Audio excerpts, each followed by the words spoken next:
మా టీవీలో 'big boss' show season 9 జరుగుతా ఉంది.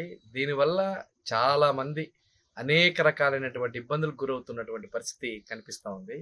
ప్రేక్షకులందరూ కూడా టీవీ షోల్లో చూస్తున్నటువంటి సందర్భంలో ఎంటర్‌టైన్‌మెంట్ ఛానల్ లాగా ఉండాలి. కానీ ఎంటర్‌టైన్‌మెంట్ ఛానల్ లాగా ఉండాలి అంటే దాంట్లో ఉన్నటువంటి జోకులు గాని, దాంట్లో ఉన్నటువంటి ఇతర విషయాలు గాని, ఇవన్నీ కూడా ఉండాల్సినటువంటి అవసరం ఉంది. ఇవన్నీ కూడా 'బిగ్ బాస్' షోలో ఏమీ కనిపించదా.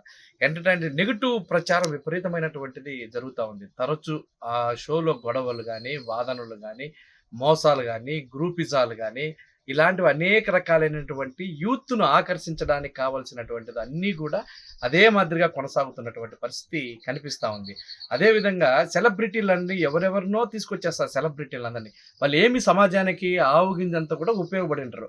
కానీ అట్లాంటి సెలబ్రిటీస్ అన్నీ కూడా తీసుకొచ్చేసి నిజమైనటువంటి ఆ షోకు ఉన్నటువంటి గొప్పతనం గాని, ఆ షోకు ఉన్నటువంటిది గాని ఏమి దాంట్లో ప్రొజెక్ట్ చేయనటువంటి పరిస్థితి కనిపిస్తా ఉంది. ఆ షోలో చాలామంది కొంతమంది అంతా కూడా అనేక రకాలైనటువంటి దాంట్లో కంటెంటెస్ట్‌గా వాళ్ళందరూ గూడా ఎక్కడెక్కడ వాళ్ళు ఏం పని జేసినారు, ఏమి అనేది గూడా ఏమి తెలీదు. ఆ షోలోకి తీసుకొచ్చేసిన తర్వాత అంతా పెద్ద వాళ్ళందరిని తీసుకురావడం, ఆ షోకి సంబంధించినటువంటిది ఒక కలరింగ్ తెప్పించడం, ఆ కలరింగ్ ద్వారా ఆ షోని నడపాలని చెప్పినంత ఒక ప్రయత్నాన్ని కొనసాగిస్తున్నారు. ఆ షోలో ఉన్నటువంటి సభ్యులందరిని ఎవరిని ఎలిమినేట్ చేస్తారు, ఎవరిని ఎలిమినేట్ చేయరు అని చెప్పిననేది కూడా ఒక పెద్ద చర్చ. దానివల్ల ఒక విపరీతమైనటువంటి వ్యాపారం. నాకు ఓటింగ్ చేయండి అని చెప్పిన వ్యాపారం జరుగుతా ఉంది. అక్కడ ఏమన్నా సైకాలజికల్ ప్రాబ్లమ్ ఏమన్నా వస్తదా అని చెప్పిననేది కూడా ఒకటి ఆందోళన కలుగుతా ఉంది ఈ మధ్య కాలంలో. ఎందుకనంటే ఒకరి మీద ఒకరు చాడీలు చెప్పుకోవడం, ఒకరి మీద ఒకరు గెలిపించుకోవడం, ఆ ఓటింగ్ కోసం డబ్బులను ఏర్పాటు చేసుకోవడం, ఇట్లాంటివి అనేక రకాలైనటువంటి ఒకరిని చూస్తే ఒకరికి ఈర్ష్య, ద్వేషం, అసూయ ఇట్లాంటివి అసహ్యం కూడా వేస్తున్నటువంటి పరిస్థితి కనిపిస్తుంది. ఆ షో మొత్తం కూడా లాస్ట్‌లో ఏం చెప్తుంది? ఈ కుటుంబాల్లో ఇట్లాంటి విభేదాలు వస్తా ఉన్నాయి. ఈ విభేదాలకు కావాల్సినటువంటిది పలానా రకమైనటువంటిది కారణం అని చెప్పిన విషయాన్ని చూపిస్తుంది. ఏదైనా ఒక షో చూపించాలనుకున్నప్పుడు ఆ షోలోకి సంబంధించినటువంటిది అనేకమైనటువంటి విషయాలను రాజకీయంగా గాని, సామాజికంగా గాని ఇట్లాంటివి అనేక రకాలైనటువంటి విషయాలన్నిటి కూడా తీసుకొని పోవాల్సినటువంటి అవసరం ఉంది. అట్లాంటిది ఏది కూడా ఈ 'బిగ్ బాస్' షో ద్వారా వచ్చింది లేదు. ఇది ప్రత్యేకమైనటువంటి డబ్బు వృధా ప్రోగ్రామ్ తప్పితే ఎట్లాంటి ప్రజలకు సంబంధించినటువంటి ప్రయోజనం ఏమి జరుగుతున్నటువంటి పరిస్థితి కనిపించలేదు. ప్రజలకు సంబంధించినటువంటి ఓటింగ్‌కు ఒక ఎస్ఎంఎస్‌కి వచ్చి రూపాయి నుంచి రూ. 1.5 దాకా ఖర్చు అవుతా ఉంది.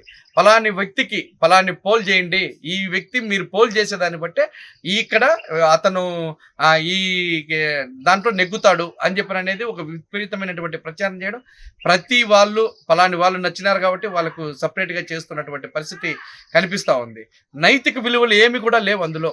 పర్సనల్ రిలేషన్‌షిప్ గాని, లేకపోతే ఫైట్స్ నిర్వహించడం గాని అదంతా కూడా ఏమీ లేవు. పర్సనల్ రిలేషన్‌షిప్ అంటే అనేక రకాలైనటువంటి అర్థాలన్నీ వస్తాయి. అట్లాంటిది కూడా ఏమీ లేనటువంటి పరిస్థితి ఉంది. మొత్తంగా చూసుకున్నట్లయితే ఒక టీఆర్‌పీ రేటు పెంచుకోవడానికి మాత్రమే 'బిగ్ బాస్' షో ఉపయోగపడతా ఉంది. దీనివల్ల వాళ్ళకు డబ్బులు ఆదాయం కలుగుతా ఉంది. ఇక్కడ చూస్తున్నటువంటి ప్రేక్షకులకు ఎక్కడ కూడా డబ్బులు వస్తున్నటువంటి పరిస్థితి లేదు. కాబట్టి ఇట్లాంటి షోల వల్ల ప్రజలకు ఏమాత్రం ఒరిగింది లేదని చెప్పిన విషయాన్ని ప్రజల దృష్టికి తీసుకొస్తున్నా. చరిత్ర సృష్టించినోడు ఇప్పుడు ఆ చరిత్రని తిరగరాయబోతున్నాడు. అబద్ధాల గోడల్ని బద్దలు కొట్టి నిజాలను రాగా మీ ముందుంచబోతున్నాడు. నిజమైన వార్తల కోసం వెంటనే డౌన్లోడ్ చేసుకోండి రా యాప్ని.